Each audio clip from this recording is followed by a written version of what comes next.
Bueno, yo voy a tener que hablar sentada, también a mí me gusta más hablar de pie, pero por razones físicas en estos momentos no puedo. En todo caso, en primer lugar, pues como ha hecho el profesor Paredes, quiero agradecer mucho al profesor Yesid Reyes la invitación y poder estar aquí en la Universidad del Externado. Y bueno, por supuesto en Colombia y en Bogotá, que nos parece a los dos un sitio magnífico para estar. Y sin más, no voy a alargarme, voy a empezar con mi tema, imprudencia, pero primero voy a hacer alguna reflexión en relación con riesgo permitido, que está muy relacionado evidentemente con la imprudencia, porque aquí ha salido mucho la norma de cuidado, pero solamente quería hacer un matiz de una cuestión que tradicionalmente el riesgo permitido se ha unido a la idea de imprudencia, ¿no? Siempre ha sido donde se ha manejado más la idea de riesgo permitido, y hoy en día, precisamente, y lo ha dicho muy bien el profesor Paredes, en el ámbito socioeconómico es donde estamos teniendo los ámbitos mayores de discusión de riesgo permitido. Él ha hecho referencia a la administración desleal, pero a mí me venía todo el rato a la cabeza un tipo nuevo que tenemos en España, que es la corrupción entre particulares o corrupción en los negocios. Tiene dos elementos típicos que son realmente, que si no utilizamos el riesgo permitido o las expectativas racionales o como le queramos llamar, es imposible interpretar el tipo, porque habla de beneficios injustificados o favorecimiento indebido. Bueno, si hay tipos abiertos, creo que este supera cualquier cuestión. Esto lo he dicho un poco en sentido crítico, porque bueno, yo soy muy crítica con este precepto, no es el momento ni me voy a alargar, pero después de decir esto también digo que tampoco creo, y también tiene referencia a lo que ha dicho el profesor Paredes, que el derecho penal deba ser totalmente accesorio del derecho no penal, del derecho administrativo, mercantil especialmente, y que tampoco creo que sea lo adecuado tipos penales ni leyes penales en blanco que remitan estrictamente a la normativa extrapenal con una accesoriedad total del derecho administrativo o mercantil, ni tampoco que se intente hacer normativas penales que parecen realmente reglamentos administrativos. Creo que eso no es así. Yo realmente, si me decidí por el derecho penal, era porque el derecho penal pues tenía ese punto de interpretación, ese punto de derecho penal material, que es esa idea, y yo no soy del derecho penal mínimo, y al revés, me reprochan más bien lo contrario. Creo que tampoco soy del máximo, pero bueno, da igual, no vamos a discutir aquí de cuál soy. En todo caso, sin embargo, no estoy de acuerdo en esa administrativización absoluta del derecho penal, en esos preceptos de 3 páginas, que eso, bueno, a ver, como abogado está muy bien realmente, o sea, si vamos a mirar aquí el lado positivo, siempre tenemos más defensa o más acusación con esos tipos, pero creo que no es lo adecuado.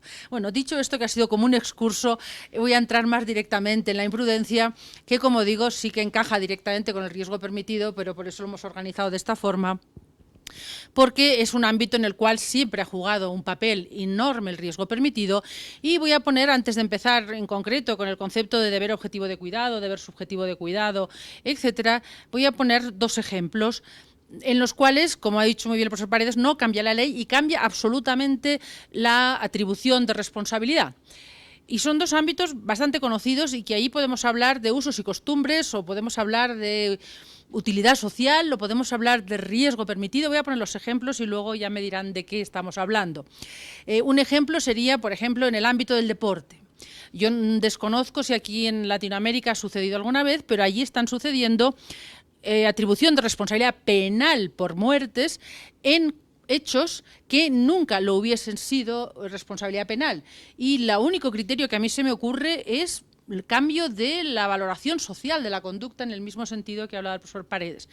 Voy a poner 2 sentencias, no recuerdo los nombres y como no lo he traído, las fechas quiero decir, pero bueno, una es una sentencia austríaca en la cual el director de una carrera de esquí de femenino, del Campeonato Mundial de Esquí, en un slalom gigante, reúne a las esquiadoras profesionales y les dice que la pista está en mal estado porque ha helado por la noche y hay nieve helada, y que, bueno, pues es que es peligroso descender, Las esquiadoras dicen que les da igual, que ellas quieren competir y que no es importante porque conocen la pista y son esquiadoras profesionales y por lo tanto pues van a bajar. Bajan, una de ellas muere, y le imputan un homicidio imprudente al director de la carrera. Sé que aquí entra además en la idea del consentimiento, la aceptación del riesgo, si es autopuesta en peligro, es consentimiento en el riesgo. Bien, todo eso entra ahí, por supuesto, pero yo creo que entra también un poco la idea de esa valoración social. Es decir, en el ámbito del deporte había una valoración social que, bueno, eso era riesgo permitido todo. Es decir, el ámbito del fútbol lo mismo, allí se podía injuriar, pegar, todo, y ahora ya no. O sea, ahora pues, ha habido ya sentencias condenatorias por insultos al árbitro, bueno, eso era impensable, me imagino yo hace unos años, ¿no? Bueno, pues ahora ha habido. Pero es que una sentencia esa parecida no ha sido en Austria, ha sido en Cataluña, en España. Me meto en líos todo el día. Tengo una capacidad de meterme en líos que no lo sé yo misma. Bien, también en este caso un director de una pista de esquí que hay unas pistas negras que están cerradas, pero no advierte suficientemente, es lo que se dice en la sentencia, del riesgo de esas pistas, y un esquiador que baja por esa pista negra y se sale además de pista por la peligrosidad que tenía y muere. Y se dice que el director de la estación de esquí lo que tenía que haber hecho es cerrar las pistas, es decir, no poner que era pista negra, sino poner que se cerraba la pista y poner vallas para que no se bajase. Bueno, yo creo que esto hace unos años tampoco era posible. Yo recuerdo, me gustaban las motos hace muchos años y había una carrera en Barcelona que eran las 24 horas. En Montjuïc, no sé si conocen Barcelona, Montjuïc es zona urbana, vamos a decir, con curvas muy pronunciadas, y allí cada año se mataba a alguien, se lesionaba a alguien, y eso era donde la curva donde se mataban era donde más gente había, porque era el ambiente. Lo digo en este tono, pero estoy hablando de los años 80, no estoy hablando, ya sé que a algunos les parecerá la prehistoria, pero pero estoy hablando de los años 80. Bueno, ahora esto es que suena incluso extraño. Yo cuando lo cuento en clase me miran como diciendo, ¿y eso se hacía? Digo, sí, estaba en la... Y recuerdo incluso la curva aquella, porque estaban allí. Bueno, pongo estos ejemplos, ¿no?, en el sentido de que esto, ¿qué es lo que ha cambiado? Pues ha cambiado la realidad social, la valoración social. Y voy a poner el otro ejemplo, que ahí va más la idea en otro concepto que también ha salido, que es el de utilidad social. Es decir, sin ser fanáticos, como ha dicho el profesor Paredes, del análisis económico del derecho, pues como Íñigo Ortiz de Urbina o algo así, aunque seamos muy amigos, pues ahí discutimos, es un positivista estricto y un análisis económico del derecho estricto, pero creo que hay mucho punto de utilitarismo y yo creo que hay que decirlo, porque el análisis coste-beneficio está. En España, en los años 70, si alguien tenía un accidente de coche por llevar las ruedas en mal estado, se decía que era caso fortuito. ¿Ha cambiado el Código Penal? No. ¿Ha cambiado incluso la Ley de Seguridad Vial? Tampoco en ese punto. Hoy en día eso, por supuesto, es un homicidio, lesiones por imprudencia grave.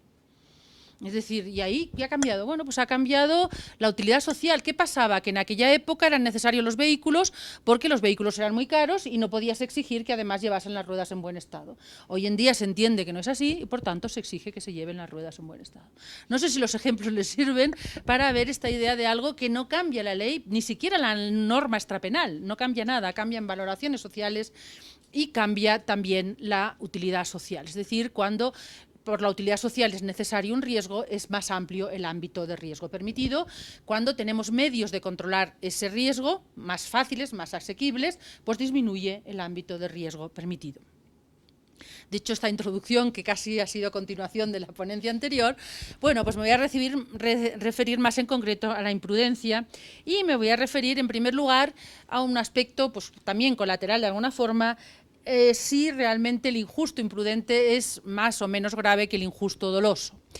Bien, hay teorías de muchos tipos, hay valoraciones muy diferentes, pues por ejemplo mi maestro Mir Puig pues dice que en el hecho doloso hay más peligrosidad que en el hecho imprudente. Bueno, yo en ese punto no estoy de acuerdo con él, en muchos otros sí, en ese no. Yo lo que creo que a partir de la concepción de la norma como norma de determinación, en el hecho doloso hay una mayor infracción de esa norma de determinación, porque yo conozco, la capacidad de motivación en el hecho doloso es mucho mayor que en el hecho imprudente, precisamente, por ejemplo, el finalismo, donde choca con su planteamiento es la imprudencia, porque bueno, ahí por la acción final también, pero con la teoría de la norma, con la idea de la norma de determinación, norma de prohibición o mandato de actuación, pues también tenemos problemas con el hecho imprudente, porque ¿cómo sabemos que el sujeto es motivado? No, en el fondo ahí vamos a decir que tenía posibilidad de ser motivado, pero no ha sido motivado. Por lo tanto, creo que eso justifica el menor desvalor del hecho imprudente, del injusto imprudente.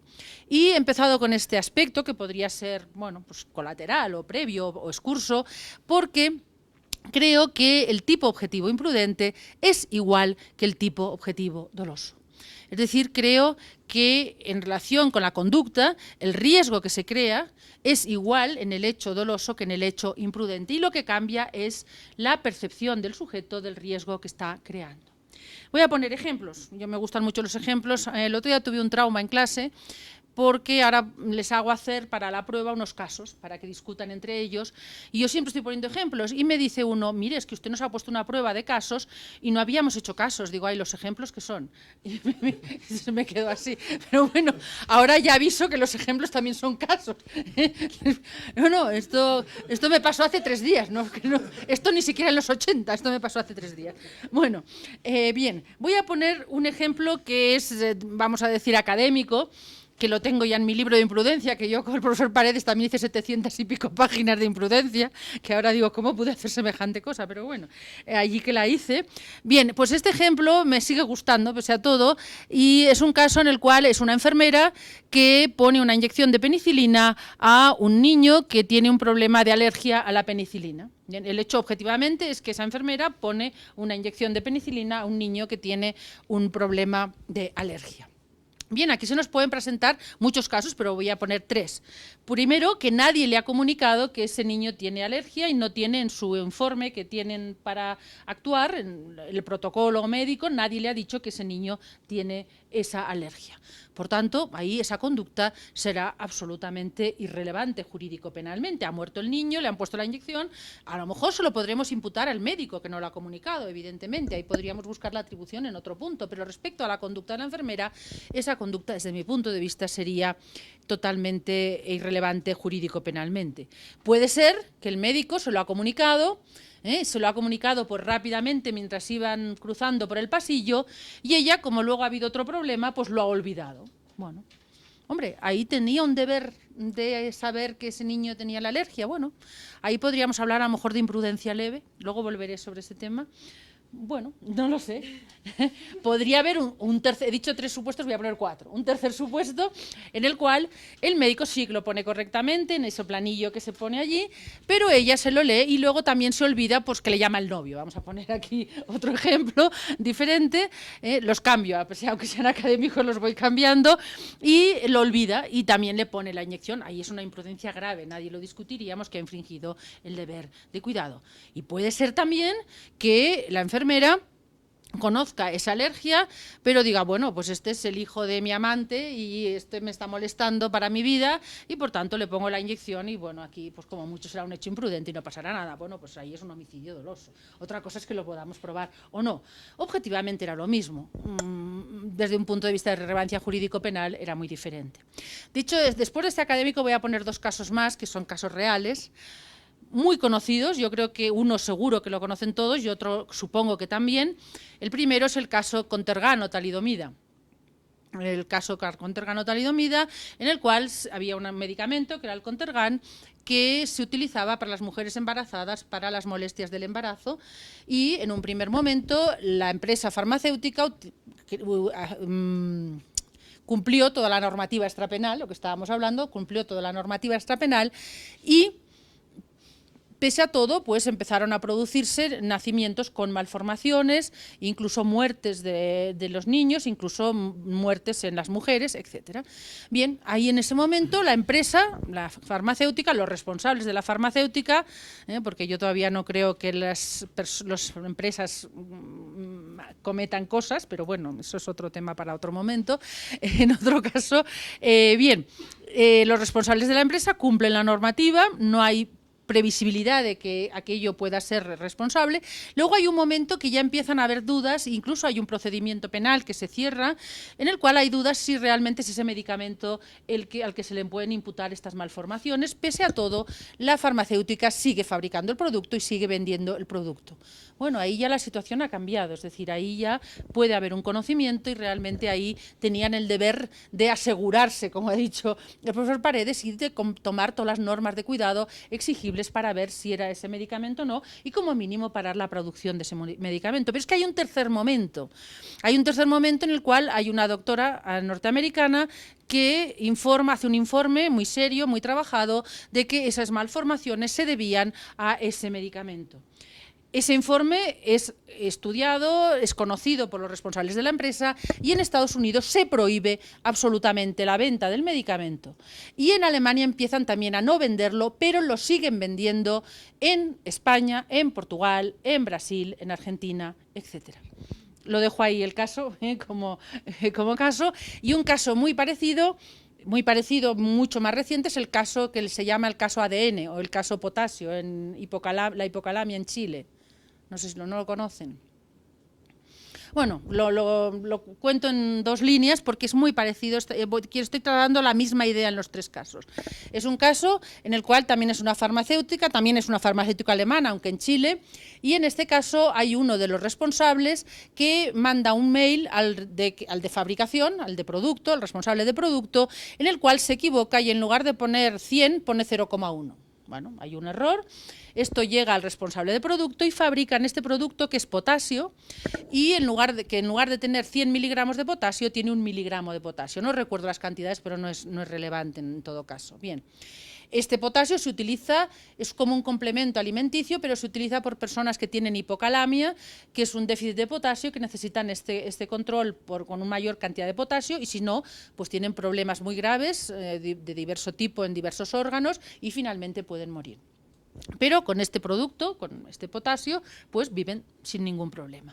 Bien, en este caso hay ese primer momento en el cual hay un error, claramente, hay una infracción del deber de cuidado, objetivo de cuidado, y fabrican ese producto en esas condiciones y lo venden. Bueno, ahí puede haber una responsabilidad por imprudencia, también lo dejo así para luego poder discutirlo. Y hay un segundo momento en el cual estos dos sujetos se dan cuenta del problema y se lo comunican al CEO, al gerente, al responsable máximo, y el responsable máximo dice que se sigue vendiendo igualmente y se sigue vendiendo básicamente no en Santiago ya, sino que se vende en el sur de Chile y en el norte de Chile. Y, por supuesto, pues mueren muchas personas y muchas resultan con enfermedades. Una sentencia del Tribunal de San Bernardo, ahora no recuerdo la fecha, si luego le interesa a alguien se lo puedo enviar o lo puedo hacer facilitar. Bien, en todo caso, este tercer momento o segundo momento creo que también sería muy diferente. Y objetivamente estamos siempre en lo mismo. Estamos, en un caso, vendiendo un producto con Tergan, estamos vendiendo un producto potasio, etcétera, etcétera. Es decir, objetivamente es lo mismo. Cambia el aspecto subjetivo. Y ahí quiero llegar a un punto, no he mirado el reloj ni sé cómo voy, o sea que alguien que me avise, que no quiero torturar a nadie. Bien, voy a empezar primero, ahora lo que he hablado tiene mucho que ver con la infracción del deber subjetivo de cuidado. Es decir, muchas veces se habla de norma de cuidado en el ámbito de la imprudencia. A mí me gusta diferenciar claramente entre infracción del deber objetivo de cuidado e infracción del deber subjetivo de cuidado. Y explicaré claramente por qué. Yo lo voy a avanzar ya. Si no se da un contenido positivo a la infracción del deber subjetivo de cuidado, se dice únicamente que es ausencia de dolo, estamos yendo a responsabilidad objetiva. Por tanto, creo que tiene que darse un contenido a esa infracción del deber subjetivo de cuidado. Luego volveré sobre ello y ahora me quedo en la infracción del deber objetivo de cuidado. En esa infracción del deber objetivo de cuidado, evidentemente tenemos reglas extrapenales, pues que en determinados ámbitos, pues incluso excesivas, ¿no? Que nos explican lo que puede hacer un conductor, lo que no puede hacer un conductor, etcétera, etcétera. En otros más complejas, por ejemplo en la medicina, pues tenemos la lex artis, pero claro, eso es algo ya mucho más complicado porque en penal nos peleamos, pero los médicos también, ¿eh? Y unos dicen que la lex artis es una laparoscopia y otro dice que es, yo qué sé, y otro dice una tercera cosa, ¿no? Y ahora con mi problema, pues he ido a 3 médicos y me han dicho 3 cosas, pues bueno, pues o sea, cuando dicen de que ellos son ciencias exactas, yo digo, pues no sé, el derecho poco más lo es, pero bueno. Bien, en todo caso, siguiendo con el deber objetivo de cuidado, por tanto, esas reglas extrapenales, incluso cuando son reglamentos claros, como el de circulación, seguridad vial o la ley de prevención de riesgos laborales, etcétera, pues realmente nos dan unos indicios. Pero creo que la infracción del deber objetivo de cuidado no es igual a regla técnica. Yo le llamo regla técnica. Es decir, esos reglamentos, ordenanzas, incluso la lex artis, todo eso extrapenal le llamaríamos regla técnica. ¿Qué quiero decir con esto? Esa regla técnica, si se infringe, hay un indicio de que estoy infringiendo el deber objetivo de cuidado. Si infrinjo muchas reglas técnicas, evidentemente estaré infringiendo el deber objetivo de cuidado, pero creo que la infracción del deber objetivo de cuidado solamente se puede determinar en el caso concreto, atendiendo a todas las circunstancias concurrentes ex ante. Yo añadiría en el tipo subjetivo cognoscibles con el autor, pero luego volveremos sobre ello. Y voy a poner un ejemplo que creo que también será muy conocido, que es el llamado caso del ciclista o del camionero, de las conductas alternativas adecuadas a derecho. Bien, dentro de esas conductas alternativas adecuadas a derecho, unos le llaman del ciclista, otros del camionero, pero es lo mismo, ¿no? Es el ciclista, es el camionero que va conduciendo, sí, también está el ciclista, el camionero va conduciendo y ve un ciclista y le adelanta a 1 metro, cuando la regla técnica dice que hay que adelantar a 1,5 metros, y al adelantarle a 1 metro, el movimiento de aire, de absorción que hace el camión, tira al ciclista y mata al ciclista, muere el ciclista. Bien, aquí, en la discusión alemana sobre la conducta alternativa adecuada a derecho, lo que se discute, y por eso se dice conducta alternativa adecuada a derecho, porque se dice, aunque hubiese pasado a 1,5 metros, igualmente lo hubiera arrollado, porque igualmente el ciclista iba borracho y por tanto hubiera caído y hubiera muerto igualmente. Estoy simplificando un poco el caso para no detenerme excesivamente, pero yo creo que los aspectos esenciales están ahí. Bien, ¿qué digo yo? Yo digo que aquí no tenemos que fijarnos únicamente en la regla técnica, es decir, en si pasaba 1 metro o 1,5 metros. Creo que hay otro aspecto esencial que deberíamos haber valorado, que es si era visible, si era posible saber si ese ciclista estaba borracho o mareado o cualquier otra cosa, es decir, si hacía alguna conducta extraña, porque entonces mi deber de cuidado no era adelantar ni a 1 metro ni a 1,5 metros, sino no adelantar. Por tanto, cuando hablamos de esas conductas alternativas adecuadas a derecho hay que tener mucho cuidado, porque no hay una única conducta alternativa adecuada a derecho, puede haber distintas conductas alternativas adecuadas a derecho. Yo creo que lo importante, además, no es esa conducta alternativa que nos inventamos, sino lo importante es ver qué conducta y si esa conducta realmente infringe el deber objetivo de cuidado. Bueno, ya ven que yo estoy en contra de las conductas alternativas adecuadas a derecho, pero ese es otro tema que lo dejamos ahí, si alguien lo quiere discutir luego, yo encantada. En todo caso, creo que tenemos que ver lo que se hace, porque ahí detrás de eso hay un aspecto importante, que la doctrina penal tiene parte culpa de esto, que a veces se ve la imprudencia como omisión. Y por eso ahí la conducta alternativa adecuada a derecho. Es decir, yo lo que he hecho es omitir la conducta adecuada. Pero para mí el problema no es, el problema es qué conducta he realizado yo. Ya sea por omisión o por comisión, me da igual, pero en todo caso lo importante es qué es lo que he hecho. Y si realmente he creado un riesgo idóneo para lesionar un bien jurídico, un riesgo relevante, un riesgo no permitido, el concepto que queramos hacer. Y por tanto, en ese primer momento, la regla técnica, por supuesto, es importante y por supuesto la tendremos en cuenta, pero no puede ser lo único a tomar en consideración y tenemos que tener en cuenta las circunstancias concurrentes, porque la regla técnica está pensada en abstracto, está pensada estadísticamente, como ha dicho el profesor Paredes, y aquí tenemos que juzgar un caso concreto y por tanto esa estadística nos sirve, por supuesto, pero no es determinante. Y en esa infracción del deber objetivo de cuidado quería hacer referencia a otro aspecto, que es el de los poderes individuales del sujeto. Ahí el profesor Paredes ha hablado del hombre medio, bueno, podríamos decir la mujer media, pero me da igual, o la persona media. No, yo no creo eso, para mí no es feminismo ni nada, eso es fariseísmo, es decir, lo importante son otras cosas, no si decimos eso es agotador y no sirve para nada. Pero bueno, yo los últimos códigos son horror, administrador, administradora, no sé, interventor, interventora, oiga, por favor, déjeme, que me da igual. Bueno, ahora me he ido un poco del sitio, pero vamos a volver al lugar. Bien. Yo no creo que exista ni mujer media ni hombre medio, es decir, yo creo que no existe esta figura.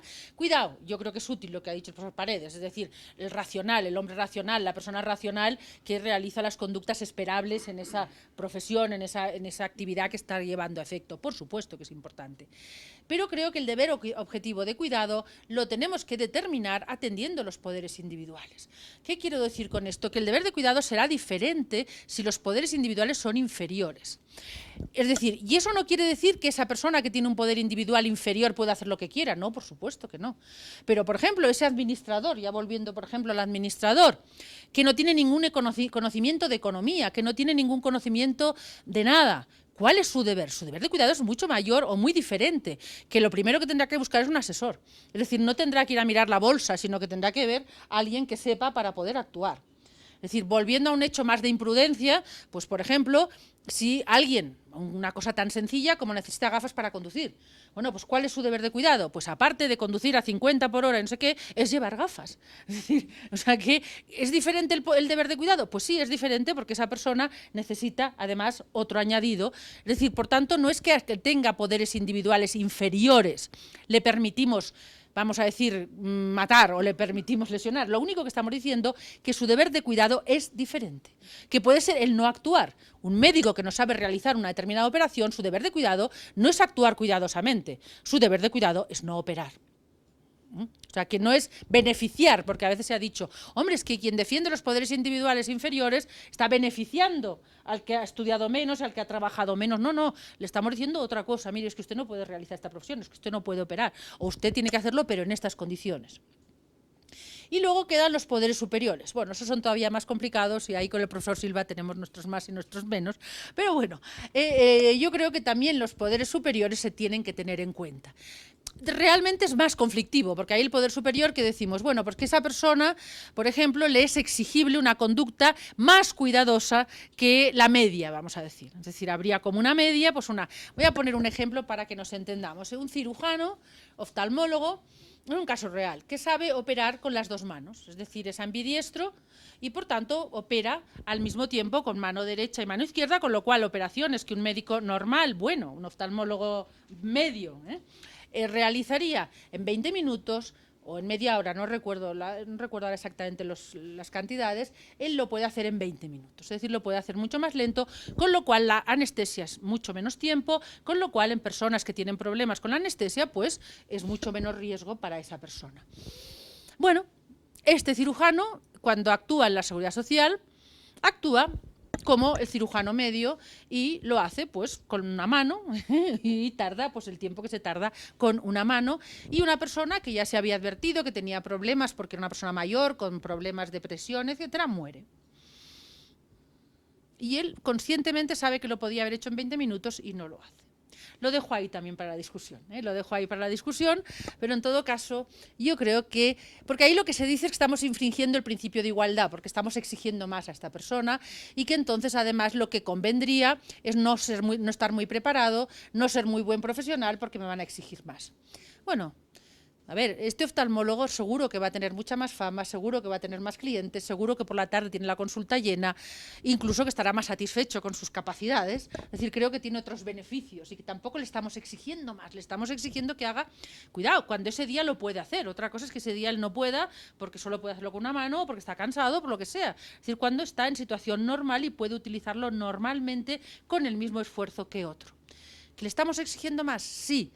Creo que tiene otros beneficios que también le está favoreciendo el saber más. Pero bueno, sé que es más conflictivo y lo dejo ahí para que me podáis criticar todo lo que queráis. Bien, vamos al deber subjetivo de cuidado, la infracción del deber subjetivo de cuidado. Creo que esto es importante porque en muchos manuales, cuando se habla del tipo subjetivo, se habla de ausencia de dolo. No sé si lo habrán visto, pero hay muchísimos manuales que el tipo subjetivo imprudente es ausencia de dolo. Bueno, yo creo que si decimos que es ausencia de dolo, estamos, repito, en responsabilidad objetiva, porque si el sujeto ha creado un riesgo objetivamente adecuado para lesionar el bien jurídico, le hace la enfermera que ha puesto una inyección de penicilina a una persona que tenía una alergia a la penicilina, ha creado un riesgo y por tanto le podríamos imputar. Es cierto que en la práctica no se suele hacer, porque cuando se habla del deber de cuidado, se habla del deber de cuidado como en conjunto, pero yo creo que es importante esta distinción. Y que es importante esta distinción, por un lado, para delimitar por abajo lo que sería un hecho imprudente de un hecho sin relevancia penal. Es decir, un hecho que hay un riesgo, objetivamente, hay un resultado, y además un resultado imputable a ese riesgo, es decir, no hay un problema ni siquiera de imputación objetiva, pero realmente esa persona no conocía ni tenía el deber de conocer. Y ahí es donde creo que es la parte inferior del deber subjetivo de cuidado. No tanto el conocer como el deber de conocer, la cognoscibilidad. Es decir, cuando puede haber responsabilidad por imprudencia es cuando el riesgo creado por el sujeto o no controlado teniendo el deber de controlar, la comisión por omisión, el sujeto tenía el deber de conocerlo. le era cognoscible. Yo utilizo la palabra cognoscibilidad en el sentido de deber de conocer. Esa enfermera que se le ha comunicado y no se ha olvidado, ¿tenía el deber de conocer? Yo creo que sí. Yo creo que tenía el deber de conocer. Esos responsables de la empresa farmacéutica que venden talidomida cuando ya saben que aquello puede ser un riesgo, bueno, tenían el deber de conocer, debían de haberse asegurado de realmente no era ese producto y era otro. Por tanto, creo que es importante esa idea del deber de conocer como el aspecto mínimo para que exista responsabilidad por imprudencia, es decir, el contenido del deber subjetivo de cuidado. Pero además esto también nos sirve para delimitarlo por arriba del dolo. Es decir, que ahí tenemos, bueno, es un tema como para una discusión de toda una tarde, ¿no? Y no la acabaríamos porque yo creo que es algo totalmente sin solución, lo del dolo. Últimamente las últimas tendencias, es decir, crear otra figura entre el dolo y la imprudencia, creo que entonces la discusión la aumentaríamos, pero bueno, son propuestas y todas pueden ser válidas. Bien, en todo caso, ¿cómo distinguimos el dolo de la imprudencia? Desde luego no lo voy a solucionar aquí, ni muchísimo menos, ni muchísimo menos. Solo voy a decir que también, para que sea imprudencia, tiene que haber deber de conocer y no conocimiento. Que me dirán, hombre, la culpa consciente y conocimiento. Hay un conocimiento, pero no un conocimiento exacto del riesgo. Ahora, desde mi planteamiento del dolo, claro. Mi planteamiento del dolo como conocimiento exacto del riesgo. Yo creo que ahí va implícita la idea de voluntad. ¿Por qué va implícita la idea de voluntad? Porque si yo realizo una conducta humana voluntaria como presupuesto del injusto típico y conozco exactamente el riesgo que estoy creando y actúo, bueno, pues yo creo que ahí hay una forma de querer. Le podemos llamar como queramos, pero hay una forma de querer. Pero a mí lo que me interesa y lo que se puede probar en un proceso, no nos olvidemos que no vamos a buscar la verdad, como algo que nos viene de arriba, sino tenemos la verdad del proceso. ¿Qué es lo que podemos probar en el proceso? Las intenciones del sujeto, lo que el sujeto quería. No es que muchas veces ni el propio sujeto va a saber lo que quería y se habrá olvidado incluso de lo que quería. Además, tenemos derecho a investigar lo que quería, eso ya vamos a un punto más allá, o sea, yo iría hasta allí, pero vamos a dejarlo ahí. En todo caso, lo que podemos probar, no siempre, pero podemos probar si el sujeto conocía exactamente o no el riesgo que estaba creando. Yo creo que eso lo podemos probar. Si no lo podemos probar, pues no habrá dolo. Y entonces, como mucho, habrá imprudencia. Por tanto, ¿con esto qué quiero decir? Que si no hay un error, es decir, un error sobre la cantidad de riesgo o sobre el tipo de riesgo que estoy creando, estamos en el ámbito de la imprudencia y no del dolo. No sé si algunos recordáis las teorías antiguas de la imprudencia, ¿no? Que se hablaba de la imprudencia como error. Bueno, es un planteamiento diferente porque es la imprudencia en la culpabilidad, una concepción psicológica de error, como error del carácter, etcétera, pero lo cierto es que en la imprudencia siempre hay un error. Porque si yo creo un riesgo que objetivamente es idóneo para lesionar el bien jurídico y yo conozco ese riesgo, eso es un hecho doloso. Por tanto, en la imprudencia siempre hay un desfase entre el riesgo objetivo y el conocimiento del sujeto, es decir, una situación de error. En realidad, no es algo muy diferente del error de tipo. ¿Qué sucede? Es un error de tipo, no es que sea muy diferente, es un error de tipo, y voy a matizarlo. El ámbito de la imprudencia, con aspectos pues, diferentes, en el 90%, vamos a poner el 80%, no he hecho una estadística, lo estoy diciendo totalmente al aire, parece mentira que yo sea de ciencias, pero bueno, ya se me olvidó hace mucho las ciencias. Bien, en todo caso, el 80%, 90% de la imprudencia, ¿dónde se mueve? Homicidios y lesiones.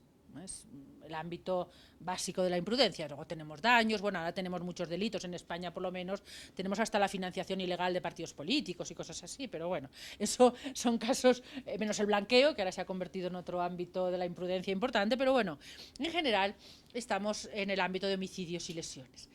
¿Cómo están tipificados los homicidios y lesiones? Como delitos resultativos. Es decir, ¿qué es lo que dice el tipo?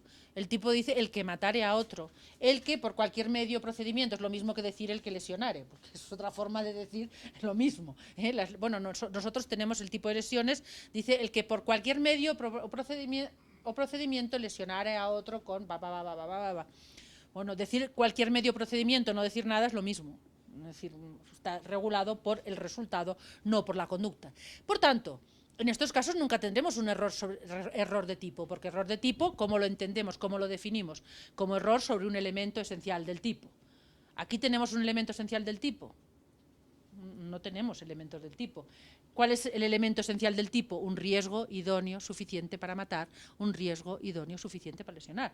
Nos da igual que sea con una bomba, que sea con veneno o que sea pegándole un susto de que va a perder el Barça a uno que tiene un problema de corazón. O el otro día a lo mejor podía ser el que metió el gol, podría ser también un riesgo idóneo para matar a algún culé exacerbado. Bueno, todavía estoy influenciada por esta semana que hemos vivido. Ya sé que ayer perdió, pero ¿qué le vamos a hacer? O sea, hasta en Colombia te enteras. Te vas a 12.000 kilómetros y te lo cuentan igual. No hay forma de no enterarse de lo malo. Bueno, volviendo a lo que iba, por eso digo que es un error de tipo. Es un error de tipo porque hay un problema de desconocimiento del riesgo típico. Porque si hay un conocimiento del riesgo típico, objetivo, en ese caso estamos ante un hecho doloso. ¿Qué consecuencia tiene esto? Pues la consecuencia que entiendo que este tiene es que cómo podemos valorar, ya sé que va a ser otra cosa valorativa y no voy a dar una solución, sino que cómo solucionamos la idea de error de tipo si es vencible o invencible, con criterios de vencibilidad o invencibilidad del error. ¿Y qué criterio utilizamos? La idea de exigibilidad. ¿Qué le es exigible a este sujeto? ¿Le era exigible a este sujeto conocer? ¿No le era exigible a este sujeto conocer? Pues yo creo que esto es válido absolutamente en general en el ámbito de la imprudencia. Volvemos a la enfermera. ¿Le era exigible conocer a esta enfermera que ese niño tenía alergia a la penicilina? ¿Le era exigible cuando el médico se lo ha dicho corriendo por la escalera? Pues a lo mejor no. Ahí estaríamos en un ámbito difícil, de decir, ¿le era exigible conocer? Por eso digo que no voy a dar una solución.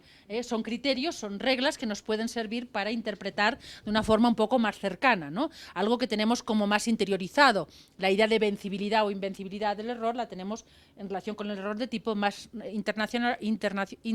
interiorizada que otros criterios, y la idea de exigibilidad también. La idea de exigibilidad también. Pues yo creo que esta idea de exigibilidad es válida también en el ámbito de la imprudencia para determinar si el sujeto ha infringido el deber subjetivo de cuidado o no.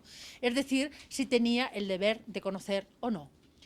No lo he dicho al principio, pero desde luego es un planteamiento de la imprudencia absolutamente normativo, tanto en el tipo objetivo como en el tipo subjetivo. Es decir, creo que en ambos casos es una concepción de deber.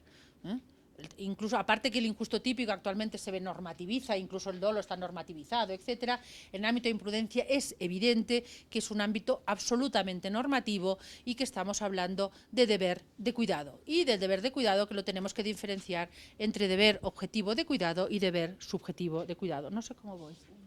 ¿Solo tengo un minuto?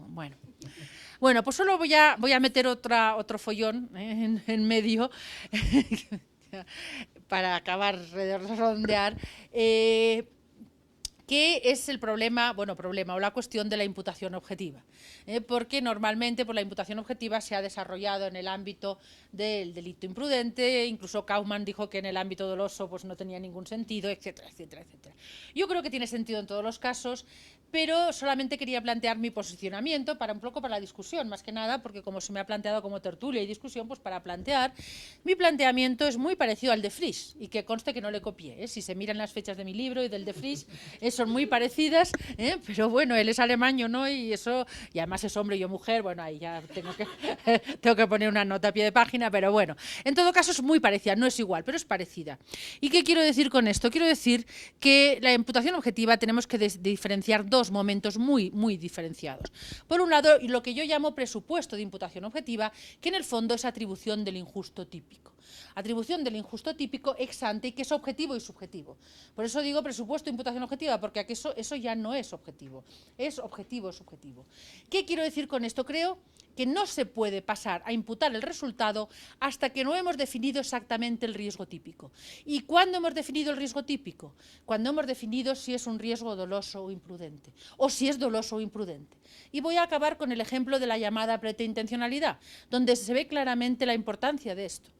La preterintencionalidad automáticamente ya vamos y decimos, bueno, hay una primera conducta dolosa a la cual no le imputamos el resultado, pero hablamos de preterintencionalidad o de concurso ideal de delitos, pero ya lo estamos diferenciando. ¿Por qué lo estamos haciendo?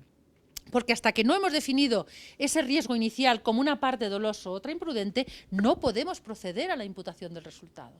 Por tanto, la imputación del resultado es un segundo momento ex post, que ese sí que es estrictamente objetivo, Pero primero hemos tenido que definir no solo el riesgo objetivo, que es como tradicionalmente se interpreta la imputación objetiva, analizamos ahí un riesgo objetivo y si le imputamos el resultado a ese riesgo objetivo. Yo creo que eso no es válido, porque hemos tenido que definir exactamente cuál es el riesgo típico, y el riesgo típico solamente es el doloso o imprudente, y solamente cuando hemos definido el riesgo típico podemos proceder a imputar objetivamente, ahí sí, absolutamente de una forma objetiva, el resultado. Bueno, pues creo que he cumplido la hora, y muchas gracias por la atención y estoy dispuesta a cualquier crítica, por supuesto. Bueno, muchas gracias a los dos profesores. Los temas que han tratado, pues podemos aquí discutir hasta un mes aquí discutiendo sobre todos los temas y todos los aspectos que han tocado. Yo quisiera hacer como un pequeño recuento, digamos, de la relevancia teórica de los debates que ellos nos han expuesto aquí. En primer lugar, pues quiero comenzar con el profesor Paredes. Estoy de acuerdo con usted, de hecho con los dos en sus planteamientos, estamos conectados en ese sentido dogmático. Quiero resaltar del profesor Paredes esa relación que tiene, primero el papel que me gustó, la aproximación a partir del juez, ¿no? El punto de partida como el juez tiene un problema y tiene que interpretar una norma, ¿cierto? Y tiene que interpretar ciertos elementos que le aparecen en la parte especial del tipo. Me gustó mucho que lo haya planteado como así, como un problema práctico y no tan reflexivo como uno suele, digamos, aproximarse al mismo concepto de riesgo permitido. Se aparta un poco, digamos, de lo que es las discusiones propias de la teoría de la imputación objetiva y lo que intenta hacer es una teoría de la conducta prohibida, ¿sí?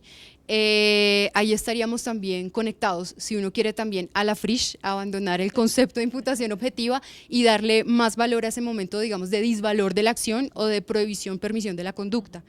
Eso por un lado. Por otro lado, resalto también de parte de los dos la necesidad de, en ese momento de interpretación normativa de la parte especial, la necesidad de atender a la evolución social. O sea, lo que el juez, volviendo a la perspectiva del juez, lo que el juez o el intérprete del derecho está haciendo siempre en el momento de aplicar la norma es hacer una revisión institucional de la norma, ¿sí? Lo que antes, hace 100 años, para el derecho del tráfico automotor, para los esquiadores, para la enfermera también, ¿no?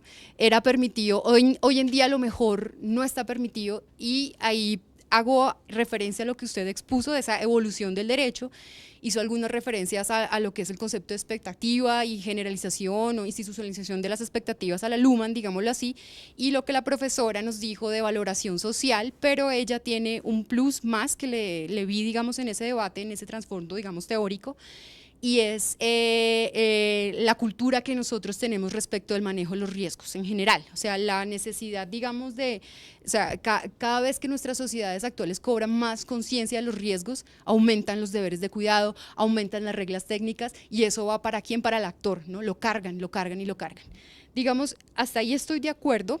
Hay otro punto, hay otro discurso que está ahí, que se unen los dos, y es la parte de la necesidad de racionalizar una conducta en un contexto, ¿sí? ¿Cuál es la razón, cuál es ese hombre racional en ese contexto, ¿verdad? Ahí estoy de acuerdo, pero como el profesor estaba como en un nivel, siento yo, un poco más teórico, y aquí ya la profesora, yo le iba a hacer una pregunta, pero ella ya lo contestó, y es un debate que existe respecto de si vamos a determinar, el juez está interpretando y está determinando cuál es la norma de cuidado, ¿cierto?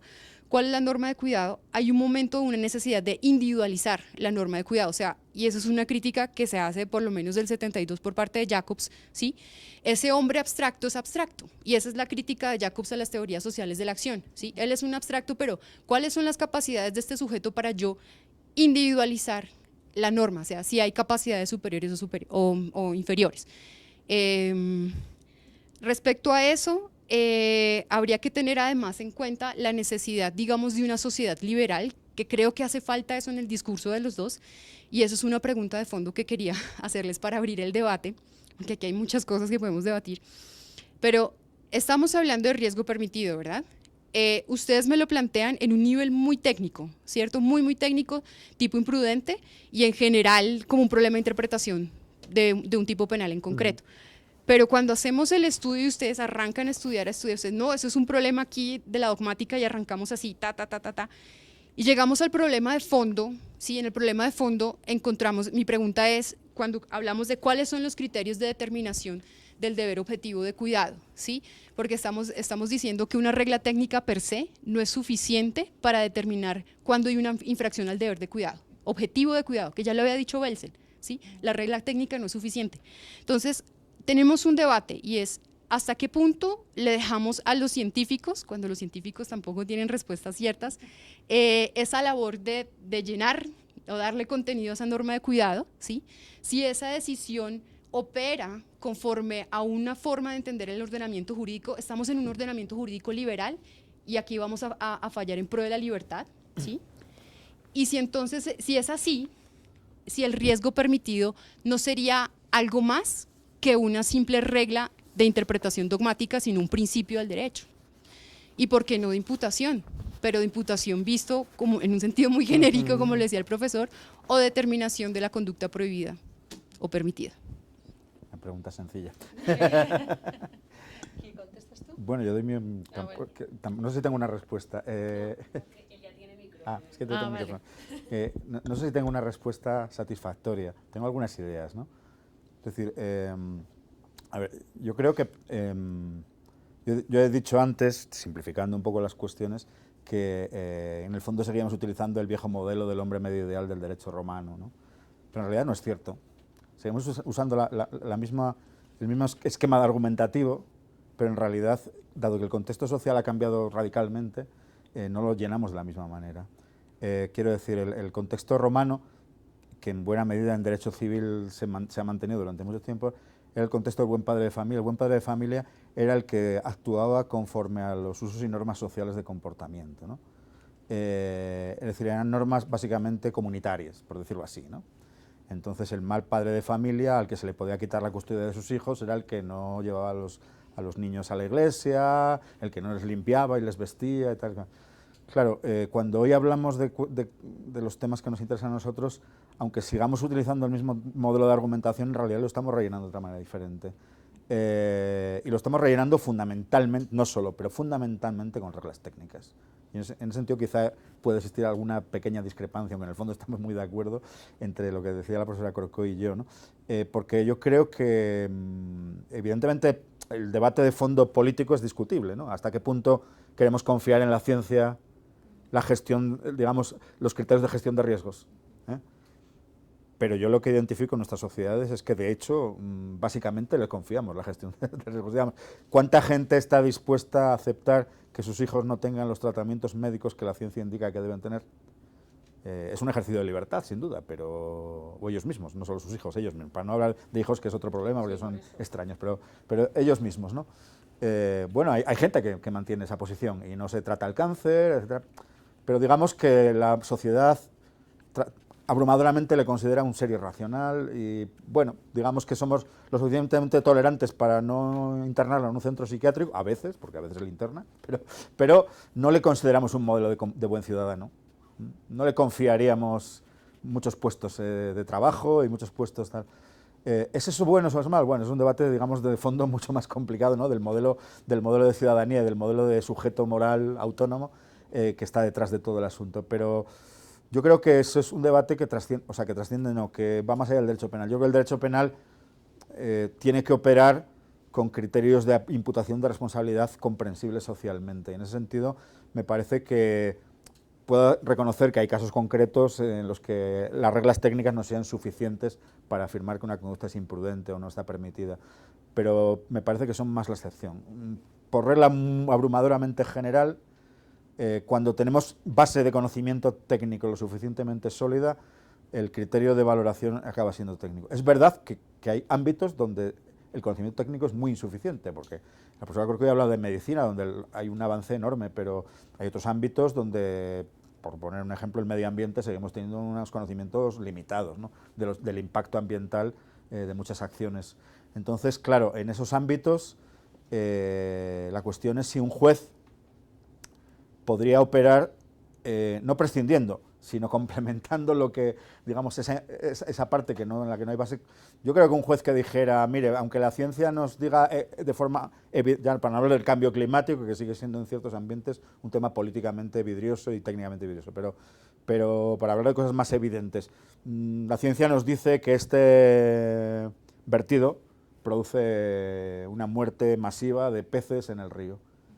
Y un juez que argumentara que eso no es negligente, yo creo que en la ciudadanía pensaría que ese juez está comprado o es estúpido, o sea, no entendería la motivación de la resolución judicial. Entonces, en ese sentido, creo que estamos como sociedad irrevocablemente no lo sé, de momento atados, ligados a la racionalidad científica técnica. Y me parece que solo en ámbitos, en casos excepcionales o en ámbitos muy específicos donde el conocimiento técnico es muy escaso, o bueno, si nos vamos ya a determinados ámbitos donde estamos más influidos por modelos de moralidad, como pues en materia sexual, en otros, donde puede mucho más los prejuicios y los estereotipos que o en el derecho penal político, donde obviamente pueden también más los prejuicios y los estereotipos que el conocimiento técnico, ¿no? Pero en los ámbitos, por ejemplo, claro, yo estoy pensando quizá en economía, medio ambiente, etcétera. Me cuesta trabajo, o sea, entiendo que eso tiene unos costes, ¿no? O sea, Teodoro Adorno diría que somos una sociedad de racionalidad instrumental, fría, no sé qué, no sé cuál, pero me parece que el derecho penal no puede pretender imponer un modelo de racionalidad alternativa. No creo que sea función del derecho penal hacer eso, ¿eh? Quizás no sea un buen sistema de imputación, pero yo creo que las transformaciones de las categorías morales o sociales que están detrás no es función del derecho penal transformarlas. Creo que eso se tiene que transformar en otro plano y luego el derecho penal asumirlo. Esa sería un poco mi posición. No sé si con eso te digo algo con sentido. Bueno, pues por mi parte, algo que es donde estaríamos un poco en discusión, el profesor Paredes y yo, es la influencia o la importancia de la regla técnica. Yo no lo niego y desde luego un juez no puede resolver o no debería resolver, o en su caso podría ser prevaricador, ya sea doloso o imprudentemente, si resuelve en contra de la racionalidad científica, de los conocimientos científicos. Por supuesto, lo que estoy diciendo es que no son suficientes, es decir, que no tiene que estar absolutamente vinculado, porque él tiene que resolver en el caso concreto. Y en el caso concreto hay los factores que tiene que tener en cuenta. Eso es lo que a lo mejor no ha quedado suficientemente claro. Es decir, por supuesto que no puede ir en contra, pero tampoco puede asumir sin más lo que le viene de fuera. Eso en España, por ejemplo, tenemos el delito fiscal, que asumen directamente lo que dice la agencia tributaria. Eso es absurdo. Entonces, bueno, pues no hagamos derecho penal, o que sea todo derecho tributario, pero no puede ser derecho penal. ¿Por qué? Por muchas razones, porque en el derecho tributario, pues a lo mejor, por ejemplo, voy a poner un ejemplo de derecho tributario, ya sé que me he ido a otro mundo, pero da igual. Por ejemplo, por la agencia tributaria, si alguien está vendiendo camisetas en negro, una cosa, bueno, en negro se entiende, ¿no? Sí, vale, camisetas en negro, es decir, sin tributar ni nada, considera que todo lo que ha vendido es beneficio y que, por tanto, la cuota tributaria que se ha infringido es todo el beneficio no, toda la cantidad que se ha vendido. Claro, desde un punto de vista material no es así, desde luego el juez penal no tendría que hacerlo así, y algunos lo hacen y lo matizan. Dicen, bueno, no, porque ese señor igualmente ha pagado a los trabajadores, sea en negro o en blanco, ha pagado las camisetas y ha pagado la luz, etcétera, etcétera, de la empresa. Por lo tanto, su beneficio no ha sido 1.000, sino que ha sido 100. Y por tanto esa valoración es diferente. No sé, he puesto este ejemplo que a lo mejor lo he complicado más, pero creo que el juez penal no puede estar vinculado ni absolutamente a esa racionalidad científica, ni puede estar vinculado a la normativa tributaria, administrativa o mercantil, sino que tiene que decidir en el caso concreto. Tenemos un ejemplo en España ahora con las preferentes, en relación con la estafa, engaño bastante, no engaño bastante. Bueno, pues ahí los jueces están diferenciando los casos en que se vendieron esas preferentes a una persona pensionista que era el director del banco, era su asesor y su tal, de cuando quien compraba esas preferentes pues era un broker que estaba invirtiendo en el mercado. Y está diferenciando, en un caso hay estafa, en otro no hay estafa. Bueno, pues ahí está valorando, bueno, por supuesto también desde un punto de vista mercantil, pero también está teniendo en cuenta la víctima, está teniendo en cuenta otros aspectos. Eso es lo que yo quería decir, o sea, no es tan diferente, pero hay un pequeño matiz. Y en relación con lo de la sociedad liberal o no liberal, que no me he olvidado porque es un tema que me interesa enormemente. Y desde luego estoy en contra de esa disminución del riesgo permitido y entiendo que eso es ampliación también de la intervención penal, es decir, que el punitivismo no va solo en la vía de más derecho penal y otros aspectos, sino también en este del riesgo permitido y en el ámbito de no dar efectos al consentimiento. Es decir, la idea de la autopuesta en peligro yo creo que es válida y que cada persona tiene que tener autonomía para decidir cuando se pone en peligro. Estamos con menores, es una cosa diferente, por tanto ahí no vamos a entrar. Pero si yo no me quiero operar, no me opero. Y si alguien me opera, comete un delito de lesiones o de coacciones como mínimo. Yo creo que de lesiones, pero no, bueno, no vamos ahora a discutir si son lesiones o coacciones. Por lo tanto, yo creo que ahí estamos yendo a una sociedad que ha puesto por encima de la idea de libertad la idea de seguridad.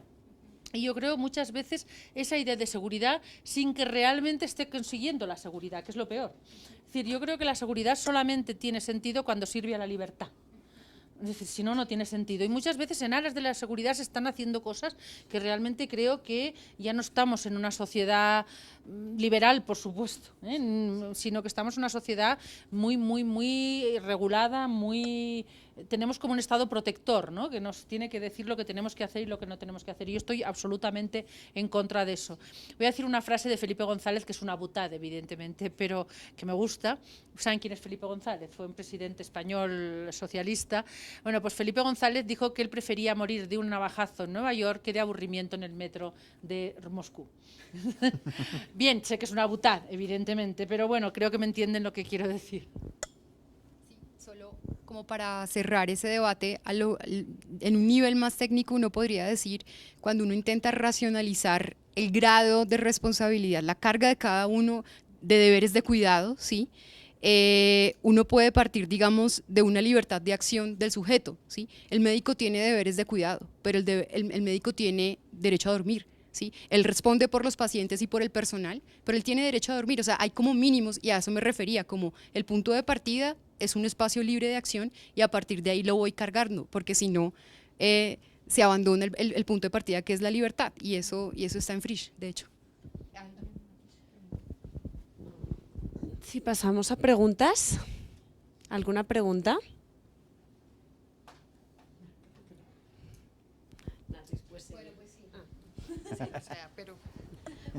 Pues en primer lugar, muchas gracias, porque creo que es un tema de absoluta actualidad. Nosotros tenemos en este momento los mismos problemas con tipos penales como la corrupción privada. De hecho, hemos copiado todos los errores y las reformas y demás las hemos copiado. Y allí tengo una de las preguntas esenciales uniéndola con el tema de compliance, porque efectivamente el tema de riesgo permitido en este momento genera muchas discusiones frente al concepto, por ejemplo, de instrumentos internacionales. Estamos en un mundo que se está administrando a través de las directrices o normas técnicas empresariales y tenemos todos los temas y normativos del ámbito internacional en ámbitos, por ejemplo, algo muy actual en Colombia, de corrupción, soborno transnacional, etcétera. Los riesgos o los instrumentos internacionales que permiten generar una administración de esos riesgos no siempre son compatibles con el ordenamiento internacional, con el ordenamiento nacional, son más del ámbito internacional, pero esas empresas funcionan obviamente también en el ámbito nacional. Y en este momento existe una gran discusión en Colombia frente a la incidencia de esos instrumentos internacionales para establecer y delimitar la infracción a deber en el ámbito nacional. ¿Cómo lo resuelven ustedes? Ya acá he escuchado que la postura de Frisch como indicio también, y supongo que también es autónoma, y también se ha tomado en el ámbito en España, en la doctrina española, pero ¿cómo lo ha resuelto en este momento? O si tiene discusión también en España, ¿o cómo lo han resuelto ustedes? A ver, yo creo que hasta donde yo sé, a lo mejor la profesora Corcoy puede complementar o corregir lo que yo diga, me da la impresión de que los problemas son similares. Es decir, bueno, quizá en nuestro caso agravados por el factor derecho comunitario europeo. Porque quiero decir, desde fuera del Estado y del ordenamiento jurídico por consiguiente, se están imponiendo criterios de actuación en muchos ámbitos, pero entre otros también en el ámbito en muchos ámbitos, no solo en materia de terrorismo, en muchos otros ámbitos, pero bueno, en materia de derecho penal económico, que es por el que usted preguntaba, ¿no? Y hay imposiciones, por decir así, que que proceden de derecho internacional, digamos, de pata negra, como los cerdos,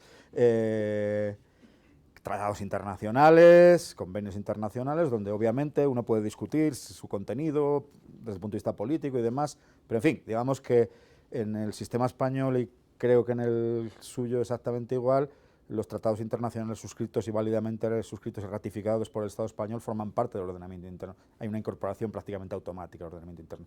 Y eso, en nuestro caso, pasa además con mucha normativa de derecho comunitario que pasa a formar parte también de, bueno, con matices, pero del ordenamiento interno en último extremo, ¿no? Sin embargo, el problema yo diría que no está tanto ahí, porque al fin y al cabo ahí hay intervención parlamentaria, intervención del gobierno, sino, y el Tribunal Constitucional puede declarar la inconstitucionalidad, etcétera. El problema diría yo que está en ese otro magma de soft law, o como queramos llamarlo, ¿no?, que en nuestro caso está agravado por todo lo que son normas técnicas internacionales generadas por agencias, bueno, con un estatus, diríamos, ambiguo, y yo diría intencionadamente ambiguo, ¿no?, que tienen autoridad en el sentido de que son de hecho reconocidas como entidades generadoras de normativa, pero en realidad no está muy claro que sean normas jurídicas válidas en ningún sentido estricto de la palabra, ¿no? En nuestro caso agravado por el hecho de que la Unión Europea añade también cosas de esas, porque tiene, no sé, hoy mismo leía en el diario de la Unión Europea, en un tema que no tiene que ver con esto, recomendaciones de la Comisión Europea sobre cómo tratar a los migrantes ilegales. Pero son recomendaciones publicadas en el diario oficial y que no tienen el mismo efecto jurídico que tiene un reglamento comunitario, pero tiene efecto. Quiero decir, a los gobiernos se les pide cuentas de si están cumpliendo esas recomendaciones, ¿no? Entonces, claro, si usted me pregunta en pura teoría del derecho, mi respuesta es: esas son puras reglas técnicas y como tal en eso estaría absolutamente de acuerdo. Bueno, primero, algunas son reglas técnicas y otras yo diría que no son reglas técnicas en el sentido de la imprudencia, sino son reglas que se quieren imponer como técnicas y que tienen un componente político o social clarísimo, ¿no?, casi siempre de beneficiar a ciertos grupos de poder o grupos de tal. Con lo cual, yo diría que, puesto nuevamente en la perspectiva de un juez, yo creo que está perfectamente justificado que en ciertos casos pueda directamente despreciarlas como fundamento para una decisión judicial, reivindicando la autonomía del derecho penal y, en definitiva, que lo que el derecho penal utiliza son cláusulas abiertas, no obliga a utilizar esas normas, esas llamadas normas técnicas, que no son a veces regla técnica, como fuente, ¿no? Ahora bien, el problema yo diría que es político. El problema es que los estados que hacen eso se enfrentan a graves dificultades. Eso pasa con el GAFI, con el Grupo de Acción Financiera Internacional, pasa con muchas, pasa con muchísimas, la OCDE, en fin, muchísimas organizaciones pero digamos que ese es un problema de índole política. Es decir, si tú te puedes permitir el lujo de ignorar ese tipo de recomendaciones que no son tales recomendaciones, ¿no? Jurídicamente yo diría que la respuesta es clara. Ahora, eso no significa que, de hecho, los tribunales supremos tienden a utilizarlo como fuente de derecho, ¿no? Por razones, yo diría, eminentemente políticas. Es decir, es que hay una presión a que se aplican. Y eso creo que es... o sea, en ese sentido no creo que haya mucha diferencia entre la situación colombiana y la española. Me da la impresión, que tenemos el mismo problema, porque muchos temas que tienen que ver con gobernanza en materia económica, además, se están decidiendo en foros, no ya en derecho internacional, sino en foros, eso de soft law, o... bueno, pero de hecho acaban siendo... si me permiten el juego de palabras, es derecho de hecho, de facto, pero no es derecho conforme a la teoría de las fuentes del derecho, no sería derecho. Pero por la vía justamente de las cláusulas abiertas se acaban convirtiendo en derecho. Ahora, yo creo que eso es una mala, en mi opinión, es una mala práctica judicial, que comprendo el contexto político que les lleva a hacer eso, pero me parece una mala práctica. Esa sería un poco mi opinión. Bueno, yo estoy de acuerdo con José Manuel, pero quiero también matizar una cosa. Por lo menos el legislador español, todas esas soft law la convierte en law, es decir, la convierte en derecho positivo automáticamente. O sea, que es que el soft law ya no existe directamente, claro. Incluso lo amplía. Es decir, bueno, la normativa europea ya no solamente recomienda que se haya sanciones, sino dice sanciones penales, y dice con pena hasta como mínimo de 5 años. Claro, los países escandinavos, por ejemplo, que tienen 5 años para el homicidio, claro, pues dicen, dicen, oiga, mire, que esto no puede ser, que no podemos poner 5 años por la corrupción entre particulares si tenemos 5 años para el homicidio, ¿no? O sea, que ha llegado la normativa internacional o comunitaria, sobre todo, como ha dicho profesor Paredes, a un nivel que realmente está vinculando absolutamente a los Estados y vinculando la política criminal de los Estados y exigiendo pues cosas que realmente, y muchas ya son moral, porque bueno, ya ha nombrado usted los compliance, bueno, pues eso ya, eso no sé lo que es ya realmente, o sea, quiero decir, y sí sé que sé lo que es, por desgracia, pero quiero decir, y eso pues es la OCDE, quiero decir, y yo creo, y ahí voy a decir una cosa, que yo estoy convencida absolutamente, es decir, los compliance que en España ya son requisito para que no responda la persona jurídica, y cuando alguien hace un compliance lo primero que hace es un código ético. Ahí estamos metiendo ya la moral dentro del derecho absolutamente. Es decir, y el primer componente es el código ético, la creación de valores, etcétera, etcétera. Es decir, algo que dices, bueno, pero ¿esto de qué estamos hablando, no? Yo recuerdo en un congreso de compliance en Inglaterra que después todo el mundo hablaba de ética, de valores, de no sé qué, y una chica levanta la mano y dice, mire, yo es que trabajo en un banco y tengo clientes a los que les invierto y yo creía que mi deber era hacerles ganar dinero. Se hizo un silencio, ¿no?, con los grandes ejecutivos de Siemens, etcétera, etcétera, etcétera. Pero llegó un momento que aquello era puramente todo moral. Entonces, ¿hasta qué punto, de qué estamos hablando aquí? Y voy al compliance. El compliance para una empresa pequeña, mediana, es un coste importantísimo. Es un coste para implementarlo correctamente, para tenerlo al día, para ir renovándolo. Y las grandes empresas, eso nada, es una gota en un vaso de agua, no es nada. Y las grandes empresas están obligando a todas las empresas para contratar con ellas a tener compliance. ¿Hasta qué punto no hay detrás algo muy, vamos a decir, inteligente o malvado, no sé, o las dos cosas, que es política otra vez? Es decir, que no digo que esté mal el compliance, no estoy mal la cultura ética en las empresas, no estoy diciendo eso. Estoy diciendo que en el momento que se hace obligatorio, en el momento que todo eso está condicionando el poder contratar con una empresa, ¿hasta qué punto no estamos otra vez, pues el grande se come al chico, como siempre?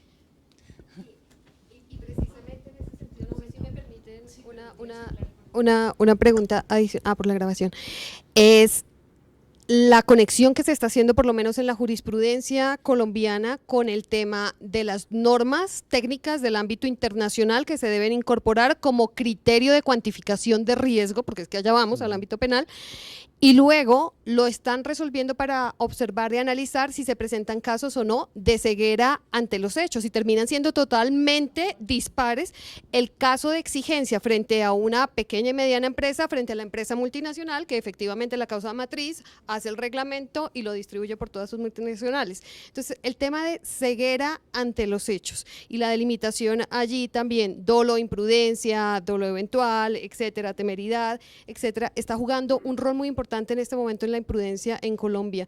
En la concepción de delito imprudente y concepción de riesgo que ustedes manejan, ¿qué opinión les merece el tema de ceguera ante los hechos? Y me encanta para la profesora Mirencho.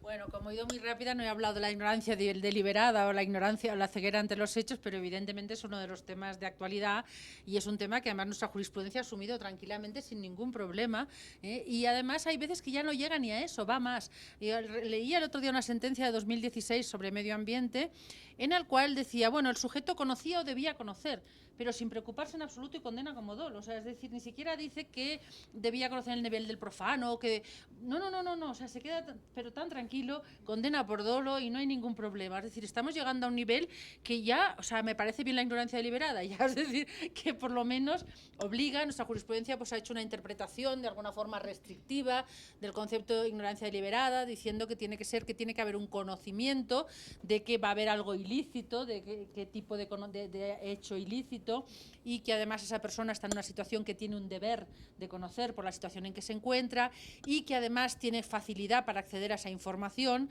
y que conscientemente se niega a acceder a esa información pese a que la tiene absolutamente a su mano y tiene esa obligación por su estatus, por su situación de conocerla, y añade tercer requisito que se beneficia con ese desconocimiento. No solo se beneficia en el sentido de no ser castigado penalmente por un hecho doloso, sino que se beneficia directamente económicamente porque se le está pagando por no saber. Es decir, el testaferro, por ejemplo, que dice que no sabía, pero está cobrando pues 1.000 euros al mes por no saber, por decirlo de alguna forma, ¿no? Bueno, usted a lo mejor no sabe exactamente qué tipo de blanqueo está haciendo su empresa donde usted figura como administrador, pero usted sabe que aquí hay un tipo de actuación de esta naturaleza y, por tanto, ahí lo equiparamos al dolo. Es decir, la ignorancia deliberada en realidad, yo creo que es una forma de dolo eventual si la interpretamos correctamente. A mí me parece peor eso de llegar al punto de en determinados ámbitos, en materia económica, en materia medioambiental, en materia de blanqueo, en hablar de conocer o deber de conocer. O sea, para mí el deber de conocer, lo he dicho antes, para mí es imprudencia. Y eso en ningún caso ni siquiera es ignorancia deliberada. Incluso aunque sea el director de la empresa o el gerente de la empresa. Bueno, tiene el deber de conocer por qué. Realmente es que él era el responsable de medio ambiente y es que él realmente no quiso saber nada y es que, por lo menos, que se exijan los requisitos mínimos que se han desarrollado en relación con la ignorancia deliberada. No sé si he contestado. ¿Alguien más tiene alguna pregunta? Sí, Natalia.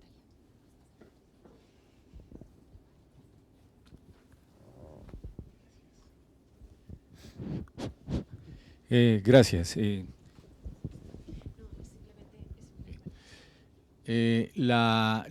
Bueno, es decir, la maravillosa exposición que es exhaustiva desde ángulos que quisiéramos observar y es decir, es una tarea ingente.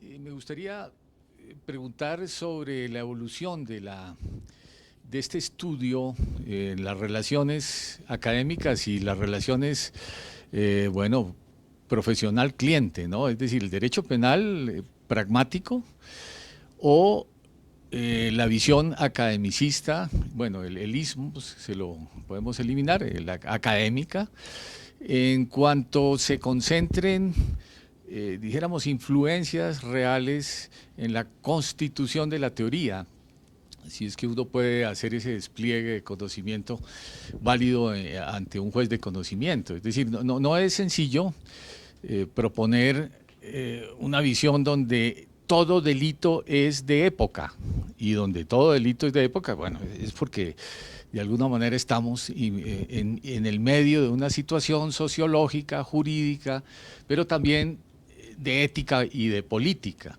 Entonces, si estas reflexiones, dijéramos, no pueden pesar en la formulación de una jurisprudencia técnica donde la racionalidad se construye dentro de los modelos de la tipicidad o de la adjudicación objetiva de responsabilidades, si no se perfecciona toda la reflexión que hemos escuchado en la sentencia. Es el juez el que finalmente define si efectivamente esta reflexión y este análisis corresponde a un proceso de estandarización, porque estamos detrás de estándares, los estándares son los que nos permiten establecer hasta dónde hemos llegado a agotar los requisitos que se han puesto técnicamente en la medicina, en el propio quehacer jurídico, en los otros quehaceres que tienen relevancia técnica. ¿En qué punto nuestro derecho penal podría hacer caso omiso a esa presión política de ser punitivo, de castigar por la debilidad institucional? La debilidad institucional es evidente porque si el derecho no se cumple en ninguno de los otros ámbitos, ni en el derecho civil, ni el comercial, ni el laboral, etcétera, es porque necesitamos que haya responsabilidades y la gente, los ciudadanos conscientes, con cierta autonomía, porque la autonomía nos exige, si yo respeto, busco respeto, ¿en qué medida le estamos exigiendo al penalista siempre que elimine lo que ha sido la prudencia de su propio juicio, que es hacer del derecho libertad, ¿no? Esa sería, pues, para no alargarme, porque no quiero ser, es decir, aclaro que mi responsabilidad en la universidad es la sociología jurídica, algo tiene que ver también con la filosofía y esa es una preocupación desde ese ámbito para poder circunscribir mejor la pregunta, ¿no? Gracias. Bueno, también es otra pregunta fácil. Digo lo mismo de antes, yo puedo decir alguna cosa que se me ocurre, ¿no? Pero no sé si puede tener interés. Vamos a ver, claro, yo creo que seguramente todos los que estamos en esta sala podemos compartir la idea, y si no es igual, yo la mantengo firmemente, aunque no la compartan, de que la gestión de riesgos sociales no puede ser ni la principal tarea del derecho penal, ni tampoco el derecho penal puede ser la principal herramienta de gestión de riesgos sociales. Es evidente que, en fin, yo conozco ya un poco Colombia, que he venido muchas veces, por mucho que implantemos las normas sobre seguridad vial de Alemania, Colombia tiene que cambiar mucho para que el tránsito en Colombia funcione como en Alemania.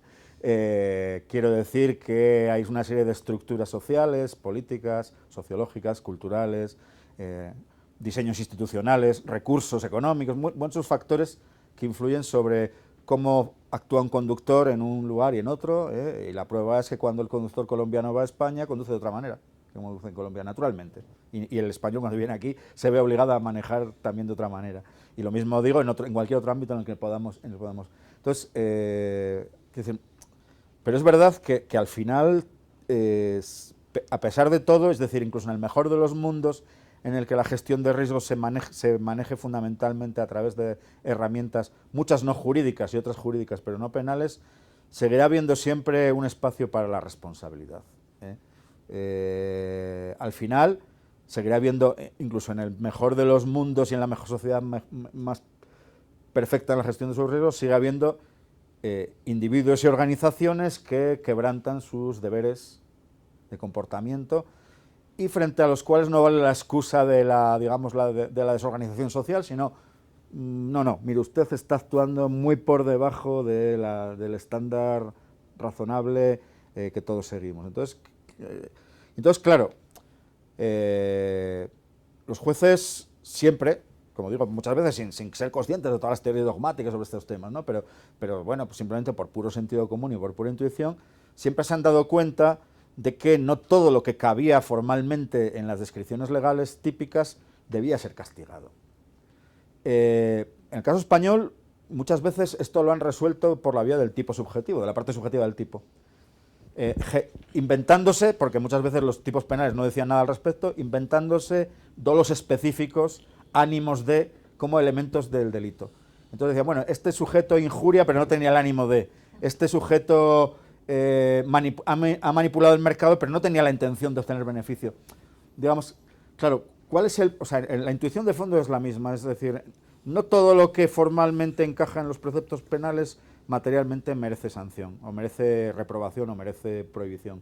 Desde mi punto de vista, el problema con recurrir a estas soluciones subjetivistas es doble, o triple. Primero, que no sabemos muy bien cuál es el contenido psicológico. Segundo, que no sabemos cómo probarlo. Tercero, que la práctica se convierte en casuística judicial. Y al final acaba muy cerca del derecho penal de autor. Es decir, dependiendo de quién lo haga, deduzco la intención o la no intención. Entonces, digamos, comparado con eso, el sistema de argumentación sobre bases objetivas que tanto la profesora Corcoy como yo en el fondo estamos planteando, me parece un avance. Es decir, al final lo único que soy capaz de exigir es una motivación, una argumentación judicial convincente, que yo creo que muchas veces, con buena intención, los jueces no han sido capaces de dar cuando intentaban acotar la tipicidad, ¿no? Sé que no es mucho, pero me parece que es bastante desde el punto de vista de las garantías que hay que exigir en el proceso, ¿no? Y en ese sentido, y no me resisto porque antes no intervine, en relación con el tema que comentaba la profesora Corcoy, sobre ese conoce o debe conocer.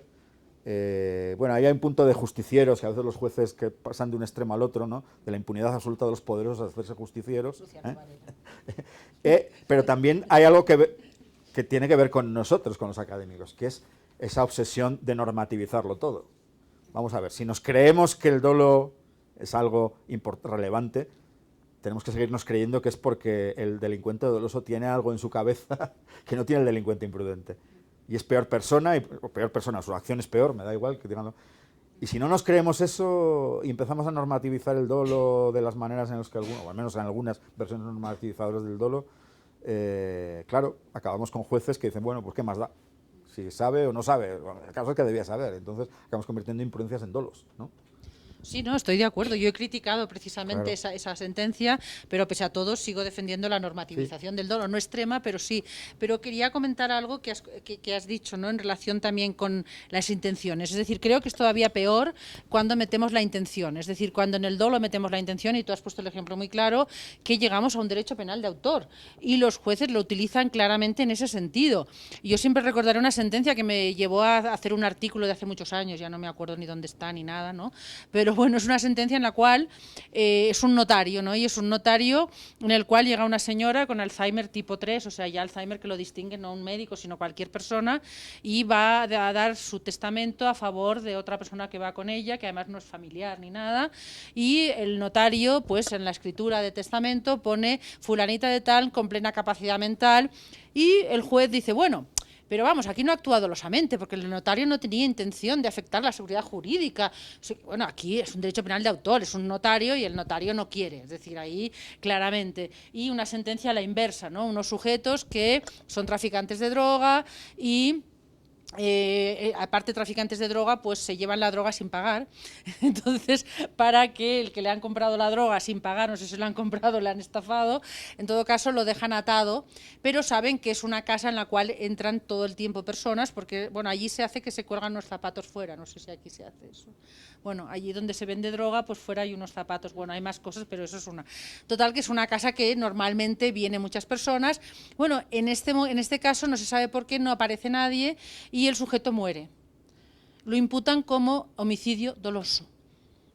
Porque eran traficantes y también querían. Es decir, si traficaban en droga y además no pagaban, pues también querían matar. Es decir, el querer no nos soluciona las cosas y además no se puede probar. Entonces yo creo que es necesario probar, y probar solo podemos probar lo que conocía, a no ser que utilicemos pues el esto de la verdad o alguna cosa de este tipo, si eso existe, no lo podemos conocer. Yo creo que no lo debemos tampoco, o no tenemos derecho a conocer. Tenemos solo derecho a saber lo que conocía o no conocía, nada más.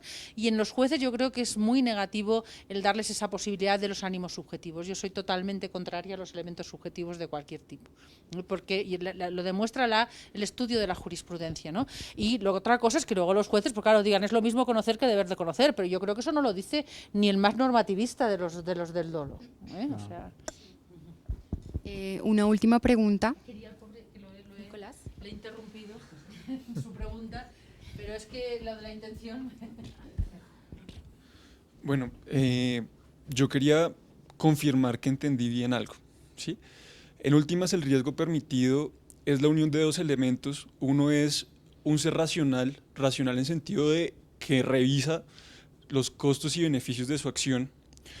Y el segundo elemento, el problema de la técnica, bastante unida con el problema de la probabilidad. ¿Eso es el riesgo permitido? Digamos, así se determina Bueno, con esos dos... Yo diría que la esencia es el mantener el riesgo bajo control. Es decir, es la obligación de si realizas cierto tipo de conductas, estás obligado, so pena de responsabilidad o de posible responsabilidad, a mantener tu riesgo bajo control. Y si demuestras que, en el fondo es la idea de compliance, es la misma, ¿no? Si demuestras que has hecho el esfuerzo debido en mantener el riesgo bajo control, aunque haya un resultado dañoso, no se te va a hacer reproche por ello. Y ahora, ¿cómo se mantiene el riesgo bajo control? Pues ahí viene todo el tema de reglas técnicas y decisiones racionales, etcétera, etcétera. Es un poco el... Ok, no, era por el tema de, fundamentalmente sobre el arquetipo del hombre racional como un tipo que mira los costos y beneficios de su acción, porque es una perspectiva muy específica de qué es un hombre racional, ¿no? Sí, pero no es eso. Pero no es eso. Okay. Porque en realidad, desde el punto de vista racional del individuo egoísta, muchos comportamientos imprudentes son racionales, en términos puramente instrumentales. Pero claro, eso no es un argumento en materia de imprudencia o de riesgo permitido, ¿no? Es decir, es el modelo de hombre racional instrumental en el sentido de qué es lo que tengo que hacer para evitar. Ese es el modelo de racional instrumental. Ok, bueno, como para cerrar el debate, pues aquí vemos la relevancia de cómo un concepto como el riesgo permitido nos abre un debate pues, fundamental del derecho penal como teoría, y es la necesidad de no olvidar que hay un sujeto que actúa, ¿no? Hablando de esa necesidad de individualización en el tipo subjetivo y de consideración de la relación del sujeto que actúa respecto del riesgo, pero además de cómo el derecho se enfrenta a lo que es la esfera propia de la sociedad como algo externo, ¿sí? De la política y de la moral. Muchas gracias a todos por acompañarnos. Gracias a ustedes.